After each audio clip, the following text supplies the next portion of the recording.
한국에 있는 많은 목사님들이 북한 선교를 위해서 노력한다. 근데 사실은요, 제발 좀 노력 안 했으면 좋겠다.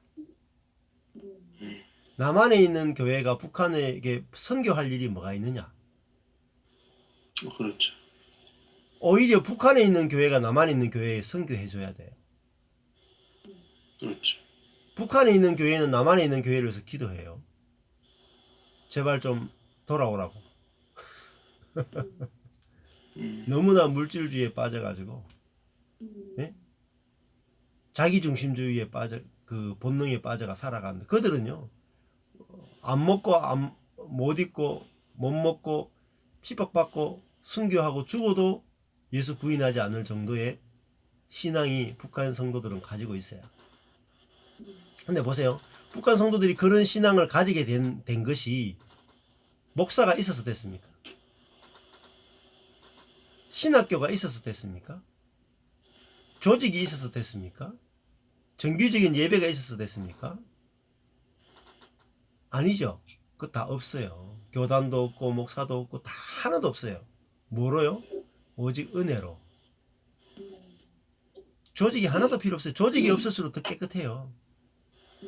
왜냐하면 조직이라 하는 것은 우리가 관리하겠다라는 거예요. 모든 악을 관리하겠다라는 거예요. 근데 조직을 만들어서 악을 관리하면 관리할수록 더 큰 악이 나와요. 자기중심성, 높아지고자 하는 본성. 예. 그것이 오늘 이제 본문하고 연결이 돼요. 다. 뭐 조금 빗나갈 수 있을지 모르지만 예. 우리가 북한 선교나 북한의 이 신앙의 북한의 그 우리 크리스찬들 예. 이거는 우리에게 굉장히 이 그 잘못 왜곡된 게 너무 많답니다. 예. 왜냐하면 실질적으로 북한에서 오셔서 여기 목사님 되신 분이 있는데 예. 북한은 종교 이상이래요. 예. 북한이라고 하는 그 공산주의 그렇죠. 자체가. 예, 맞아요. 예. 그러니까 그래서 우리가 실질적으로 북한 신앙인들을 바라보는 것은 탈북자들의 이야기라는 거죠. 예. 탈북자들이 지금 중국 이런 주변에서 신앙생활을 하고 있는 것들을 바라보는 거지. 예. 지난번에 신의 아들인가? 신의 사람인가? 예. 하는 영화가 나왔었잖아요. 예. 말도 안 되는 이야기래요. 예. 이게 성경책이라든지 아니면 거기에서 아직도 뭐 오호과모제 뭐 이런 거 있잖아요. 서로 이렇게 하는 것들이 그럴 수가 없는 나라래요. 나라 자체가. 그러면서 굉장히 오해되고 있는 실질적인 이 남한에서 북한을 향한 선교 그것을 또 통해서 목사님들이 좀 이용하고 있는 것들 이런 것들에 대한 비판적 목소리가 상당히 높더라고요. 아, 그렇죠. 예. 복음을 그렇게 쉽게 전할 수가 없죠. 예, 우리가. 전할 수가 없답니다. 예를 들어서 남한의 목사님들이 많이들 가시잖아요. 가시면 그들이 안내하는 그곳까지만 딱 가서 그곳에다가 뭔가를 물자를 전달하고 올 뿐이지 개별적으로 누구를 만난다. 이거 말도 안 되는 이야기라는 그렇죠. 거예요. 그 체제에 있어서는. 맞아요. 그런 이야기들을 이렇게 잠깐 들어봤는데 제가 뭐 다 믿거나 받아들이지는 못했는데요. 제가 생각했던 어떤 북한 이런 선교와 사뭇 다른 이야기들을 많이 듣게 됐어요. 그렇죠. 그러니까 우리가 선교할 수 있다라는 것도 이제 우리 교만이 수도 있거든요. 그러니까 하나님이 우리를 이끄시는 대로 따라가야 되지. 우리 쪽에서 주도성을 갖고 할 때 우리가 뭔가 할 수 있다라는 것 자체가 자기 의가 되어지고 또 그게 또 이제 우리가 한국 교회가 높은 자의 위치에서 북한 교회를 낮은 자로 생각해서 우리가 돕는다는 구조를 가지고 있잖아요. 그래 가지고는 안 되거든요. 같은 형제로서 교통한다라는 것이 돼야 되지 우리가 그들보다 더 낫다라고 할 수가 없다라는 거죠. 그래서 그런 의미에서 선교도 이제 그 교통의 의미로 가는 것이 더 맞습니다, 사실은. 그러니까 오늘 이제 말씀도 뒤에 보시면은 결국은 그 17절부터 보시면은 이제 예수께서 예루살렘으로 올라가려 하실 때에 이제 그 12제자를 데리고 길에서 이르시되 보라 우리가 예루살렘으로 올라간다. 이제 여기가 이제 아마 베레아 정도에 있었던 것 같아요. 베레아 지역 요단강 건너편 정도 있을 것 같은데 예루살렘을 올라간다. 올라간다는 게 이제 이제 요단강에서 예루살렘이 한 800m 정도 되고, 또 요단강이 이제 땅 수면 밑으로 한 마이너스 한 400 정도 돼요. 398m 이렇게 되더라고요. 그러니까 한 1200m 높이로 치면은 1.2km 정도로 이렇게 올라가는 길이다 하더라고요. 근데 예루살렘으로 올라간다. 결국은 인자가 대제사장들과 서기관들에게 넘겨지게 될 것이다. 그러니까 이들은 결국은 대제사장과 서기관이니까 성경을 가장 잘 아는, 그죠? 경건한 유대인들이잖아요. 예, 그들이 결국은 예수를 죽인단 말이에요. 저희가 죽이기로 결단하고. 그러면 이 사람들이 결국은 대제사장과 서기관들이 결국은 셋이 온 사람 아니겠어요? 그렇죠. 그죠? 셋이 온 자들이겠죠. 이들은 결국은 자기들의 기득권을 하나도 내려놓을 수가 없습니다. 기득권. 자기의 기득권. 그것만 봐도 알죠, 뭐 우리가. 뭐 총회도 마찬가지고 기득권을 내려놓을 사람이 있나요? 그래서 저희가 죽이기로 결단하고 이방인들에게 넘겨주죠. 이방인들에게. 왜냐하면은 자기들이 죽이면 어떻게 되겠어요? 선지자를 만들게 돼요. 자기들이 예수를 죽이는 순간에 예수는 선지자가 되고 자기들은 뭐죠? 가짜가 됩니다. 네, 그래서 이들은 너무나 머리가 똑똑해요. 그래서 이방인에게 넘겨줘서 죽이면 예수는 가짜 메시아가 되고 자기들에게는 아무런 해가 돌아오지 않습니다. 이게 그들이 생각한 아이디어예요. 네, 얼마나 똑똑한지 몰라요. 자기를 방어하는 데는 막 천재들입니다. 그래서 그를 능욕하며 채찍질하며 십자가에 못 박힌다. 그러니까 십자가에 못 박는 게 결국은 나무에 못 박히니까 신명기 말씀에 의하면 저주받은 거잖아요. 저주. 네. 하나님으로부터 저주받은 자. 하나님으로부터 저주받은 자를 만들어서 완전하게 끝내버리는 거죠. 그런데 예수님께서는 제3일에 살아나리라 했습니다. 자, 3일에 살아난다는 의미가 3일이 3자가 원래 하늘의 숫자, 성부, 성자, 성령, 이 하늘의 완전수가 3이거든요. 완전수. 그리고 또 3일은 예수님이 겟세마네 동산에서 3번 기도하시죠. 바울도 자기에게 있는 그 문제를 위해서 그 3번 기도하잖아요. 이 3번이란 말 자체가 이제 확실성을 상징합니다. 확실한. 그러니까 이 십자가에 죽었다가 확실하게 죽었다가 부활한다라는 의미도 있죠. 확실하게 죽었다가 부활한다. 또 이 제3일은 3일은 숫자는 이것도 저것도 아니고 다른 세계라고도 볼 수 있습니다. 선악이 아니라 완전히 다른 세계, 부활의 세계, 생명의 세계로 넘어간다라고도 우리가 해석할 수 있습니다.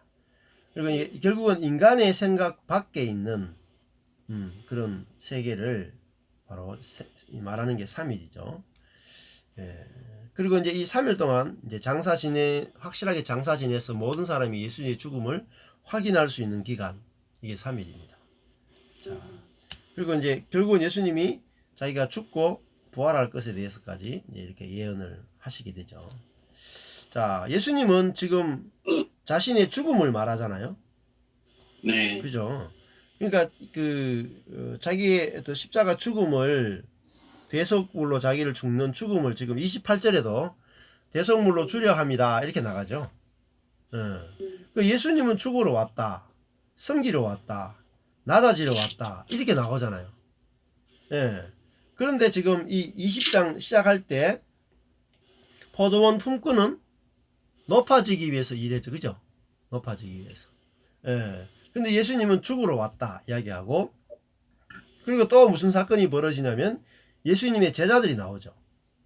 이제는. 네. 그 제자들이 나와서 이제 아들들을 데리고 세베대의 아들의 어머니가 데려가서 절하며 무엇을 구했죠. 그러니까 예수께서 무엇을 원하느냐 하니까 이제 본론으로 들어가서 이제 이야기하겠습니다. 솔직하게 딱 까놓고 이제 내 두 아들을 주의 나라에서, 그죠? 하나는 우편에 하나는 좌편에 앉게 명령해 주소서, 이렇게 말하죠. 명령해 주소서. 자, 왜냐면 이게 12보좌가 이 주의 우편과 좌편이 보좌잖아요. 근데 이게 저번에 말했죠. 응? 보좌 이야기 했잖아요. 19장 28절에 인자가 자기 영광의 보좌에 앉을 때에, 그죠? 예, 나를 좇는 너희도 12보좌에 앉아 이스라엘 12지파를 심판하리라. 너 보좌에 앉게 해주겠다고 약속했죠. 그러니까 이제 아니 보좌에 앉게 해준다며 그러면 빨리 오른편 왼편은 빨리 그 중에서 12보좌 중에서 더 좋은 보좌가 있을 거야.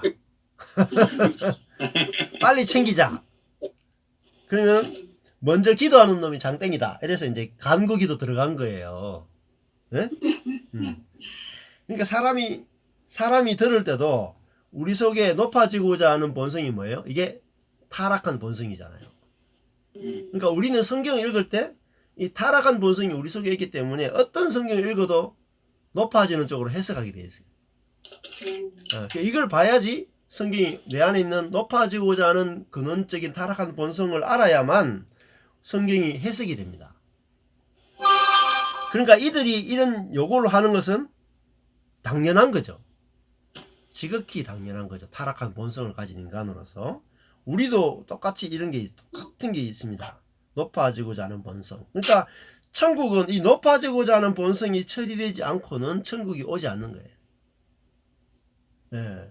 그러니까 이 아까 전에 품꾼의 비유도 결국은 높아지고자 하는 거죠. 더 많이 받겠다라는 것이. 그러니까 우리는 높아져야만 행복하지 낮아지면 안 행복해. 높아져야지. 그렇기 때문에 이 높아지지 못하면 심각한 문제들이 생깁니다. 열등감, 뭐 수치심, 또 우울증, 뭐 온갖 정신적인 병들이 다 걸리고요. 육체까지 병들게 되죠. 그러니까 아이들도 학교 들어가면은 뭐죠? 성적, 다른 친구들 속에서 자기가 낙오될까 하는 두려움, 공포심 이런 게 다 있습니다. 근데 그게 뭐냐면 우리가 높아지려고 하는 본성이 있으니까 반대로 낮아지는 것이 두렵지. 우리가 높아지려고 하는 본성이 없으면 낮아지는 것에 대한 공포심이 사라집니다. 그죠? 예. 그래서 목회 실패에 대한 것도 마찬가지고 우리가 실패에 대한 두려움들이 높아지고자 하는 본성이 우리 속에서 너무나 강하기 때문에 우리가 실패에 대한 두려움이 너무나 사실은 반대적으로 상대적으로 큰 겁니다. 그리고 교회에서 이제 성도들이 왜 그렇게 불같이 화를 낼까? 왜 그렇게 삐질까? 왜냐하면 자기가 낮아졌다라고 생각하면 견디질 못합니다. 사람 낮아졌다 그러면요 반드시 폭발하게 돼 있어요. 견디질 못해요. 예, 저희 모임에도 이번에 그런 일이 있었거든요. 한 사모님이 요양원에 이제 간호사로 가셨는데 3년을 지내셨거든요. 그 3년 동안에 사모로서 수십 년 살다가 요양원에 가서 3년을 지내는데 사모님이 3년 동안 웬만한 거는 다 받아낼 정도로 이런 그 준비가 돼 가지고 뭐 교회에서 하도 훈련을 많이 받아 가지고 세상에서 내가 멸시천대 받는 것은 쉽다 할 정도로 그렇게 해 가지고 너무나 잘해 가지고 막 온갖 모범상을 다 받았어요. 근데 이번에 어떤 문제가 생겨 가지고 딸 때문에 어떤 문제가 생겨 가지고 자기 방에 있던 이제 그 같은 동료인데 아이 어린 아가씨가 왜 딸을 이 아파트에 데려왔냐 해가지고 막 이야기하니까 사모님이 그동안 3년 동안 참았는데 딸 문제 걸리니까 폭발해버렸어요. 그래가지고 그 후배 그 여자 싸가지 없는 그 애에 대해서 폭발해가지고 막 속에 있던 그 본능이 다 나온 거예요. 그래가지고 막 대판 싸운 거예요. 그러니까 이제 거기 그 모든 그 요양원에 있는 모든 사람한테 이 사모님이 사모라 그러지 않고 갔는데 그냥 간호사로 갔는데 이제 얼마나 그 무서운 사람인지가 다 오픈된 거예요. 그러니까 딸 문제 때문에도 고통스럽고 자기 자신이 그 폭발했는 것에 대해서도 수치스럽고 해가지고 막 이때까지 그렇게 통곡한 적이 없는데 이번에 통곡하면 우셨다 그러더라고요. 왜 그럴까요? 그러니까 우리는 우리 자신이 어떤 폭발하거나 남들 앞에서 부끄러운 모습을 보이면 그것만큼 힘든 게 없어요. 왜냐면 우리 속에는 높아지고자 하는 본성이 있는데 이 높아지고자 하는 본성이 다루어지지 않고는 거듭남의 세계를 알 수가 없습니다. 그래서 예수님이 그죠? 이 섬기려 왔고 죽으러 왔잖아요. 이것이 뭐냐면 이 인간의 가장 타락한 본성을 뒤집는 거예요. 이게 새로운 피조물이에요. 그러니까 높아지려는 것이 없고 없는 것. 이게 새 피조물이에요. 높아지려는 본성이 십자가에 죽은 것. 근데 어떻게 죽느냐? 은혜로 죽습니다. 은혜를 알면 이게 죽어요. 내가 은혜로 구원받죠. 그죠? 은혜로 의롭게 되죠. 그죠? 은혜로 내가 거룩하게 되죠. 은혜로 이미 영광스럽게 되죠. 내가 은혜로 다 된 것이 보여지면 내가 이미 다 이루어졌기 때문에 낮아지는 것이 쉬워요. 내가 이거 의로워지지도 않고 거룩해지지도 않고 영화로워지지도 않았는데 낮아지려고 하면 안 됩니다. 그래서 나는 내가 뭐 낮아져도 오케이. 왜냐면은 나의 행위가 나를 낮게 하거나 높아지게 할 수 없고 오직 언약에 의해서 은혜에 의해서 내 정체성이 이미 결정난 거예요. 정체성이 하나님의 아들이라고 하는 존귀한 정체성이 확보된 사람은 낮아져도 통곡하지 않고 울지를 않습니다. 근데 우리는 정체성이 우리의 행위가 우리의 정체성을 만들어내기 때문에 이런 문제에 빠지게 되는 거죠. 근데 이게 굉장히 중요한 이야기입니다. 그러니까 사람들이 왜 힘드냐, 왜 그렇게 힘드냐면 정체성이 흔들리기 때문이다. 내 행위가 내 정체성을 만들어내기 때문에 내 행위가 좀 나빠지거나 사람들에게 평가가 어떻게 들어오느냐에 따라서 내가 막 요동치고 흔들리거든요.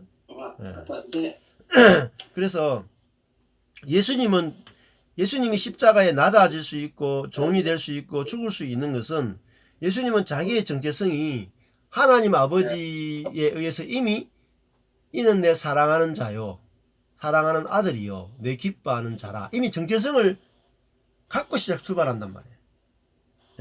그죠? 내가 하나님의 사랑하는 아들이 되었고 하나님이 기뻐하는 자가 되었다. 이 정체성이 사람들이 나를 어떻게 생각하고 내가 나를 어떻게 생각하느냐는 중요하지 않은 거예요. 하나님이 나를 어떻게 생각하느냐, 그것이 정체성인데, 그것이 된 사람은 이제 내 자신에 대해서 평가받는 것이 중요하지 않습니다. 그러니까 바울이 이제 고린도전서 가면 그런 말을 했잖아요. 고린도후서에도 가보면은 나는 내가 내 자신을 평가하지 않는다, 판단하지 않는다. 또 다른 사람이 나를 판단하는 것도 나에게는 전혀 중요치 않다. 나를 판단하실 분은 주님밖에 없다. 이게 복음이에요. 주님밖에 없다. 그러니까 이걸 가르쳐야 된다. 정체성. 그러니까 예수님은 자기가 낮아지는 어떤 일을 당해도 자기의 정체성이 흔들리지 않은 거죠. 근데 이 제자들은 자기가 우편에 앉느냐 좌편에 앉느냐가 자기의 정체성이라고 생각하는 거예요. 이러니까 얼마나 힘들고 어려운 삶을 살겠어요? 그래서 22절에 예수께서 대답하여 가라사대 너희 구하는 것을 너희가 알지 못한다. 나의 마시려는 잔을 너희가 마실 수 있겠느냐? 이 보좌의 우편과 좌편에 앉는 것을 알지 못한다 그러죠? 이게 어떤 보좌인지 모르는 거예요. 보좌. 이 어떤 보좌라는 말이 어떤 통치인지 모른단 말이에요. 통치. 어떤 통치인지. 죽는 통치죠. 자기의 죽음을 내놓는 통치고 자기의 섬김을 내놓는 통치인데 이들이 생각하는 통치는 높아지는 통치였잖아요. 그러니까 알지 못하는 거죠. 너희 구하는 것을 너희가 알지 못한다. 나의 마시려는 잔, 이게 잔이 뭐냐면 진노의 잔이에요. 예수님이 십자가잖아요. 이 진노의 잔. 십자가를 너희가 받을 수 있겠느냐라는 거예요. 즉 내 자신의 의가 죽는 거잖아요. 내 자신의. 내가 다른 사람보다 낫다. 그런 것들이 나는 하나님 내가 하는 모든 행위는 이 가능한 것밖에 못하지 불가능한 것을 하지 못했습니다. 그래서 그 하나님 내 모든 행위는 십자가에 다 끝나고 죽어야 됩니다. 이게 진노의 잔이죠. 진노의 잔. 너희가 이걸 마실 수 있겠느냐는 말이에요. 저희가 말하되 할 수 있나이다. 뭐 이제 이해를 못하죠. 도저히 대자들이 예수님과 같이 있어도 전혀 이해를 못합니다. 가라사대 너희가 과연 내 잔을 마시려니와 네가 마실 수 있기 때문에 마시는 게 아니라 너도 결국은 마실 수밖에 없다. 십자가에 같이 죽을 수밖에 없다. 내 좌우편에 앉는 것은 내가 주는 것이 아니고 아버지께서 누구를 위해 예비했든지 그들이 얻을 것이다. 그 예수님도 자기에게 권한이 없다라는 이야기하셨죠. 그죠? 권한이 없다. 아버지께 권한이 있다. 이렇게 예수님이 자기를 낮추셨죠. 자, 그러니까 24절에 12제자가 듣고 열 제자가 듣고 그 두 형제에 대하여 분이 여겼다. 왜 분이 여길까요? 그들도 똑같죠. 두 명만 그런 게 아니라 다 똑같죠. 그러니까 12명 올 예수님을 왜 따라다녀요? 높아지기 위해서. 그러니까 우리가 영적인 영역에서도 똑같습니다. 우리가 목사의 영역, 교회의 영역, 영적인 세계 전부 다요 높아지기 위해서 쫓아갑니다. 이 방향성이 바뀌지 않으면 영적인 영역만큼 무서운 게 없습니다. 내가 말씀을 더 많이 읽는 것, 기도를 더 많이 하는 것, 목회를 더 열심히 하는 것, 뭐 전도를 더 열심히 하는 것, 선교를 더 열심히 하는 것이 전부 다 높아지는 것하고 연관될 수 있습니다. 성령으로 하지 않으면, 은혜로 하지 않으면, 주님께 끌려가지 않으면 전부 다 높아지는 도구로 다 쓰일 수 있다는 거죠. 큰 교회 하는 것, 뭐 작은 교회 하는 것, 이게 전부 다 높아지는 거 연관될 수 있습니다. 그러니까 이렇게 두 사람이 높아지겠다고 할 때 나머지는 전부 다 분노하는 거죠. 그럼 이게 뭐죠? 이들은 지금 하나님 나라에 들어올 수가 없는 사람들이에요. 그렇죠? 하나님 나라하고 안 맞는 사람이잖아요. 예. 하나님 나라를 거절하는 사람들이잖아요. 예수께서 제자들을 불러다가 가라사대 이제 이 세상과 하나님 나라를 이제 비교하시잖아요. 이방인의 집권자들이 저희를 임의로 주관하고 그 대인들이 저희에게 권세를 부리는 줄 너희가 말 못하느냐. 여기서 핵심이 이제 권세죠. 권세. 파워. 파워. 그러니까 우리는 권세를 잡기를 원한단 말이에요. 그래서 섬기는 자가 되기 아니고 크고자 하고 종이 아니라 어뜸이 되고자 한단 말이에요. 이 본성이 처리가 돼야 된단 말이에요. 근데 인자는 28절에 인자는 섬기려 하고 대성물로 줄여왔다라는 말은 인자는 아버지의 생명으로 살고 있다라는 거예요. 성령으로 살고 있다는 말이에요. 그러니까 섬기려고 하고 주려고 하는 이 본성으로 살고 있다는 것이. 예수님이 어떤 분이냐? 섬기는 본성. 그죠? 자기 목숨을 대성물로 주는 본성. 이게 예수님의 생명이 우리의 생명과 다르다는 거죠. 그래서 이 예수를 우리가 영접해야만 우리의 본성이 바뀝니다. 본성이. 본성이 바뀌어야만 비로소 우리는 이 천국을 경험할 수 있어요.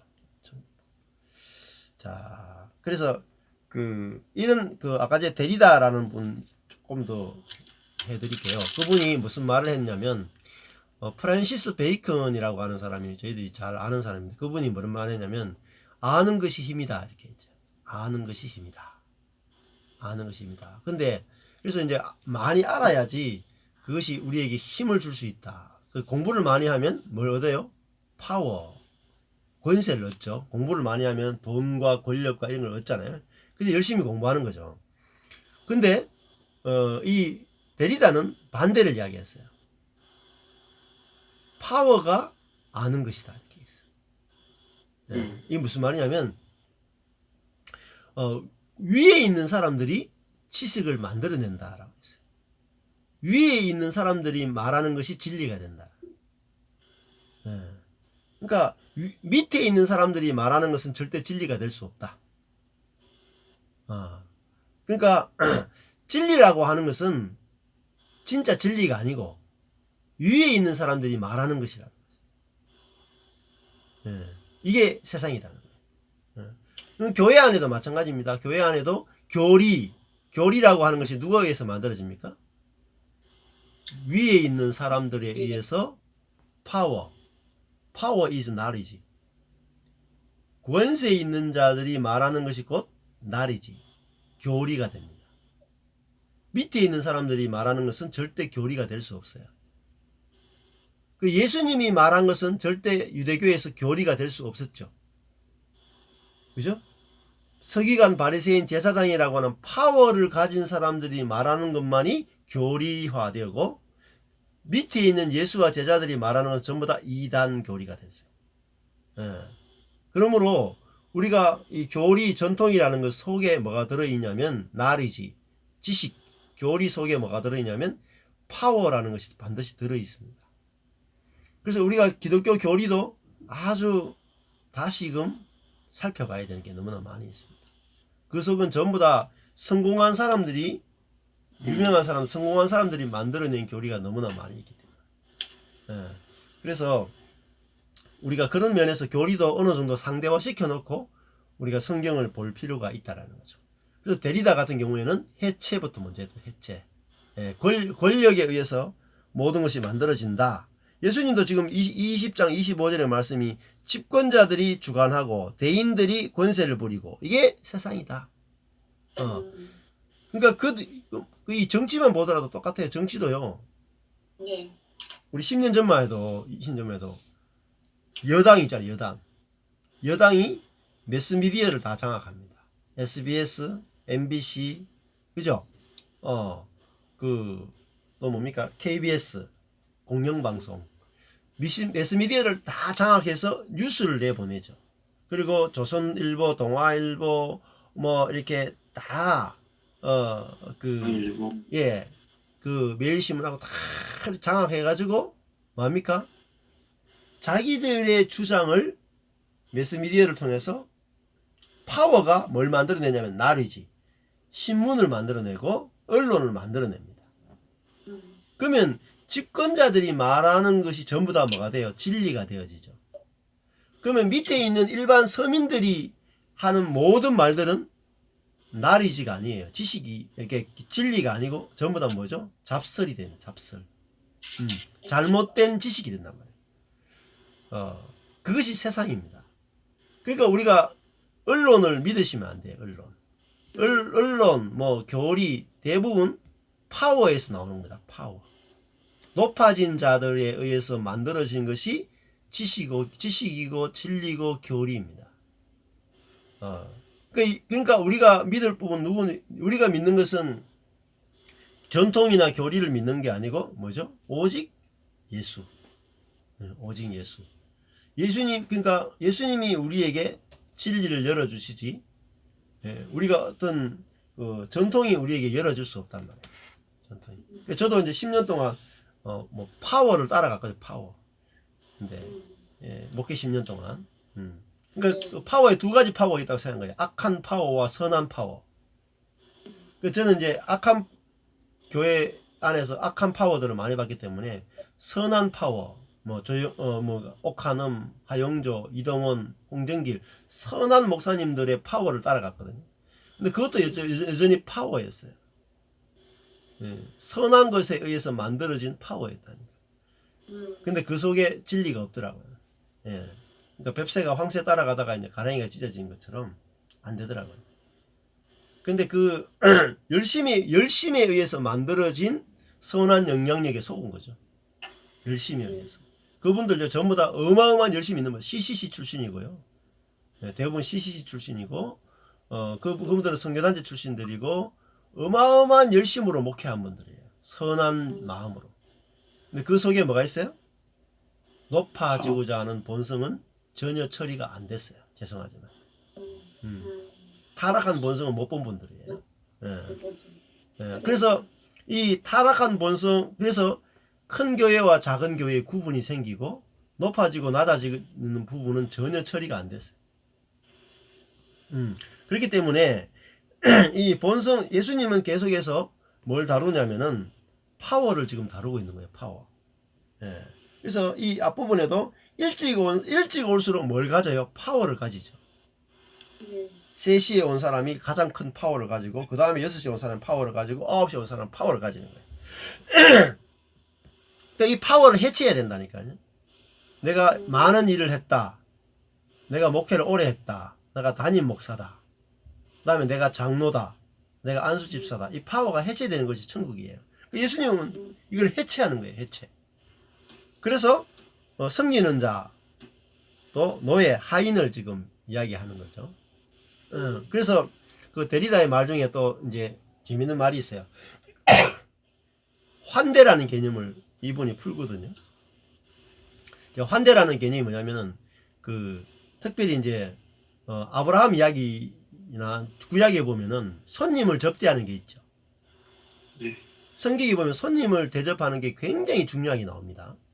네, 손님을. 왜냐하면 나그네를 접대하는 것 신약에도 나와요. 신약에도 빌레몬스도 그렇고 전부 다 그 요한 3서도 그렇고 네. 요한 3서가 그 나그네 접대하는 게 나와요. 아이요. 예. 근데 보면은 요한 3서가 바로 환대에 대한 부분이 나와요. 근데 이 데리다가 너무너무 이 환대라는 부분을 놀랍게 풀어내는데 환대는 문을 중심으로 이루어져요. 문. 이 문이라고 하는 것이 이중적 의미가 있다는 말이에요. 뭐냐면은 문 안에 있는 사람이 주인의 관점에서 내가 좋아하는 사람은 들어오라 그러고 내가 싫어하는 사람은 거절하죠. 그러니까 문 안에 있는 주인이 뭘 가지고 있냐면 파워를 가지고 있죠. 파워. 자, 그런 입장에서 주인이 손님을 환대한다는 거죠. 근데 그 환대가 굉장히 좋은 거잖아요. 그런데 주인의 마음이 틀리면 어때요? 나가!